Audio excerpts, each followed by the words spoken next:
Hi, this is Robert. I wanted to talk to you about these speaker kits I built. It's the Hi-Vi DIY 3.1. You can see it's a three-way system, Kevlar woofer, 2-inch dome mid-range, and an isodynamic tweeter. It's a ported box. Everything comes in the kit, from the cabinets to all the crossover parts to all the drivers, all the screws, anything you can think of. The parts quality in the crossover is pretty nice. There are film caps in it and air core inductors, so it's not too bad. This is how the unit looks in white, and it looks suspiciously like the Wharfedale EVO 4.1 or 2, I forget which it is, which I'm wondering whether Wharfedale copied this design or used some of the Hi-Vi drivers for it. But anyway, you can find the kit on both, I believe, eBay and Amazon. It's selling for $2.99 for the pair.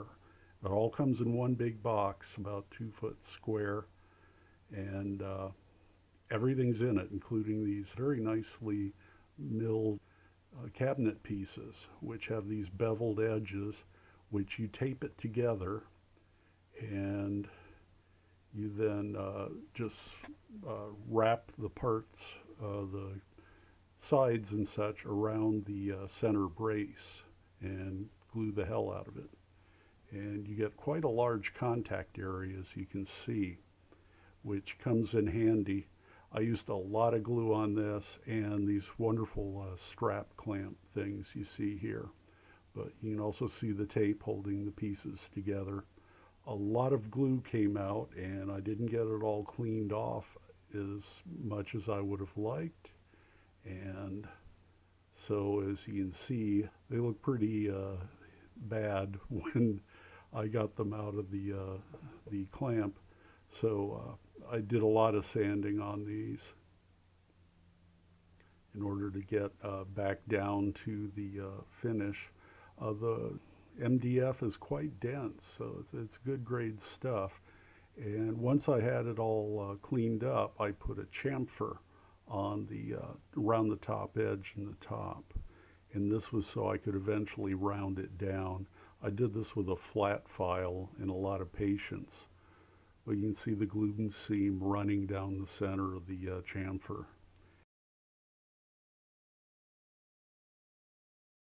Here are all the parts together with the enclosures, and I had everything in that clear bin you see there. Here the units have been sealed. I use the Zinsser bins sealant on it, and worked pretty well. It's kind of runny though. I use the Rust-Oleum paint and primer in almond color, which is a little off-white ivory kind of look to it.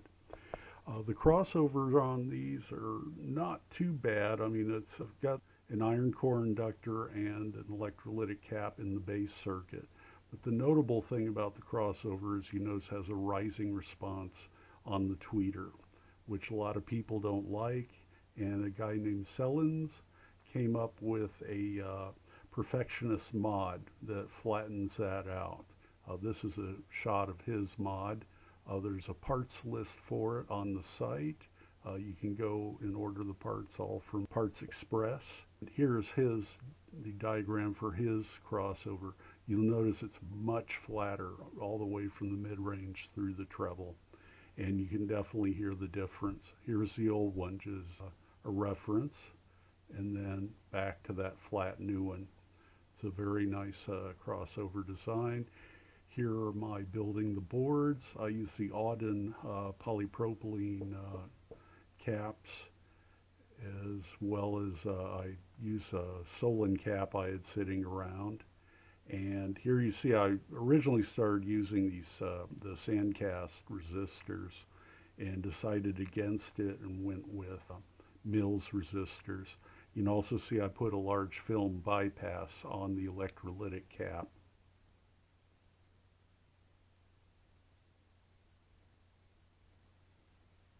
There's the final unit. You can see there are three resistors. One of the resistors has an additional resistor that's in parallel to lower the value from 6 ohms down to 5.6 ohms.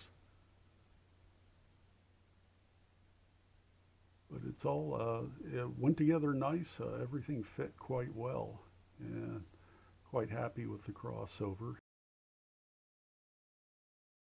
Here it is mounted inside the unit. You got to remember to mount the foam pieces on the underside of it before you push it down on those posts, or you'll never get it off. Here you can see all the wires hanging out the front here.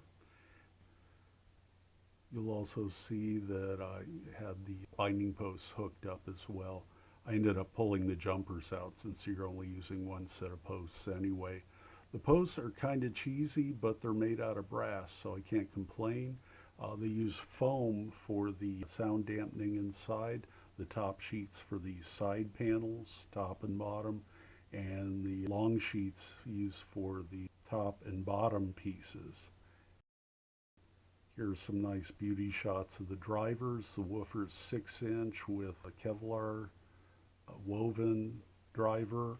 It's shielded, cast frame. It's quite nicely done. All the parts in this are quite good. Oh yeah, that's a solid pole piece too. It's not just a dust cap. And a rubber surround. All the drivers in this are really quite nicely done. 2-inch dome mid-range with its own bullet-shaped mini enclosure.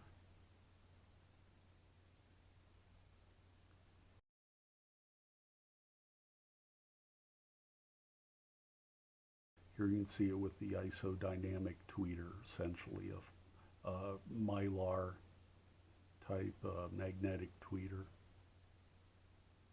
Here they are in their shipping. Everything came individually boxed, boxes in boxes. Everything was very well packed. Here's the final unit, the initial startup, running it on the crappy old Pioneer receiver, and got sick of doing that. So that night I watched both the last 2 Avengers movies. There you can see the Yamaha playing that. This is a close-up shot of the unit, mainly showing the rounded edges, and you get a sense of how the drivers look on it. The purple glows from the TV set.